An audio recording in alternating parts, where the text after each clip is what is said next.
चिंतामणी महाराजांची तिसरी भेट. तुकोबांच्या अंगा खांद्यावर पक्षी निर्भय होऊन खेळले ही बातमी कर्णोपकर्णी सर्व दूर पसरली. तशी ती चिंचवडास महान गणेश भक्त चिंतामणी महाराज यांच्याही कानी पडली.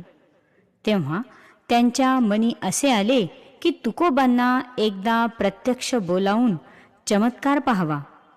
म्हणून त्यांनी एका मनुष्यास देहूगावी पाठविले. तो जेव्हा गेला तेव्हा ते कीर्तन करीत होते. ते ऐकत असताना तो एवढा रमला की आपण कशासाठी आलो याची त्याला आठवण सुद्धा राहिली नाही. त्याची काही दिवस वाट पाहून शेवटी महाराज स्वतःच उठून देहूस जाण्यासाठी निघाले.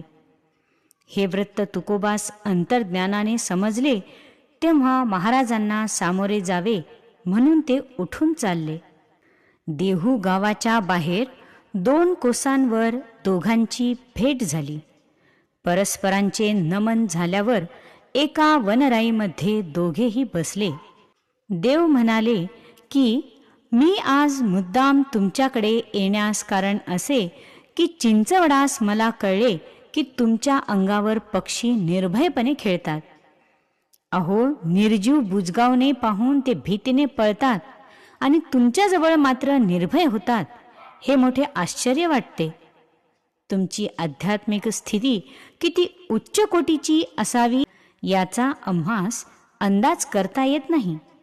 तेव्हा तुम्ही मानवी देह धारण केलेले खरोखरी कोण आहात ते आम्हास सांगावे अशी विनंती आहे.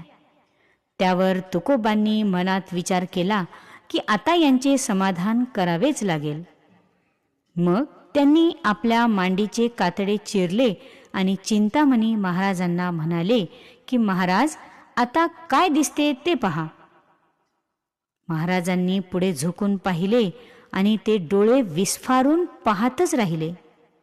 त्यांच्या मुखातून एक शब्दही फुटेना, कारण आत हाडे, मांस, रक्त यापैकी काहीच नव्हते. केवळ लखलखीत असे तेज भरून राहिले होते. महाराजांचा तर डोळ्यावर विश्वासच बसेना. तुकाराम महाराज हसले व त्यांनी मांडीवरून हात फिरविताच मांडी पूर्ववत झाली. जखमेची नाव निशाणीही उरली नाही. चिंतामणी महाराज भानावर आले व त्यांनी तुकाराम महाराजांना साष्टांग नमस्कार केला. तुकोबांनी महाराजांना बाहूंना धरून उचलले व म्हणाले, हे काय करता महाराज? अहो, आपण प्रत्यक्ष भूदेव. मी एक पांडुरंगाचा साधा बापडा भक्त आहे. आपणाकडून मी नमस्कार घेणे योग्य नव्हे. नंतर महाराजांनी त्यांना आग्रह करून सोबत चिंचवडला नेले. तिथे 3 दिवस पर्यंत हरिकीर्तन, भजन यांचा मोठा सोहळा झाला. नंतर 4थ्या दिवशी अन्न संतर्पण केले. 4 वर्णाचे लोक जेवून तृप्त झाले. पशु, पक्षी, जलचर यांनाही तृप्त केले. स्वतः आग्रह करून श्री तुकाराम महाराजांना वाढले व त्यांचे पूजन केले. नंतर वेशीपर्यंत जाऊन तुकाराम महाराजांस निरोप दिला. तुकाराम महाराज आणि लोहगावकर यांचे एक वेगळेच नाते होते. तुकोबांशिवाय त्यांना चैनच पडत नसे, म्हणून ते वारंवार त्यांना लोहगावी घेऊन जात असत. त्याप्रमाणे एके दिवशी ते आले व त्यांना घेऊन लोहगावी गेले. तिथे नेहमीसारखी कीर्तन व भजनाचा सोहळा सुरू झाला. लोहगावात जणू वैकुंठच अवतरले की काय असा भास होई.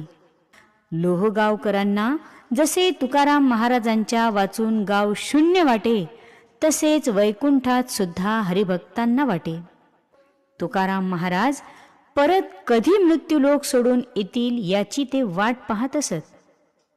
दैवयोगाने तशी संधी एकदा आपोआप चालून आली.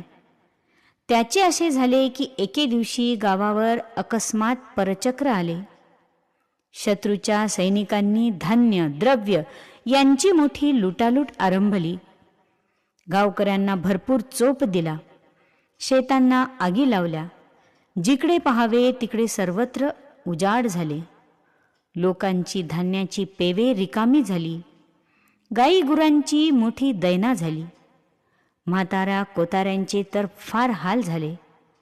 त्या सैनिकांचा प्रतिकार करताना गावचे कित्येक तरुण कामी आले. शस्त्रास्त्रांनी सज्ज अशा सैनिकांपुढे कुणाचेही काही चालले नाही. अनेक तास हा धुमाकूळ चालला होता. शेवटी ते शत्रू सैनिक जसे वावटळीप्रमाणे आले होते तसेच घोड्यावर बसून वाऱ्याच्या वेगाने चालते झाले. मागे उरला फक्त उजाड गाव. बालकांचे व बाया बापड्यांचे रडणे, गुराढोरांचे हंबरणे, शेतातील धान्याची राख, वृद्ध नागरिकांचे उसासे, देवळातील भग्न झालेल्या मूर्ती एकाच दिवसात होत्याचे नव्हते झाले. एवढ्या सगळ्या गदारोळात तुकाराम महाराज मात्र शून्यात नजर लावून एकटेच उदासपणे बसले होते. लोहगावच्या लोकांवर त्यांची जीवापाड प्रेम होते. त्यांची वाताहत अवस्था पाहून त्यांचा जीव तळमळला. त्यांच्या डोळ्यातले अश्रू आटून गेले. कंठ दाटून आला.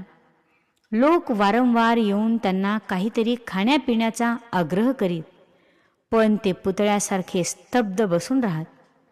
मग हळूहळू ते सावरले आणि तिथल्या लोकांचा निरोप घेऊन देहूस आले.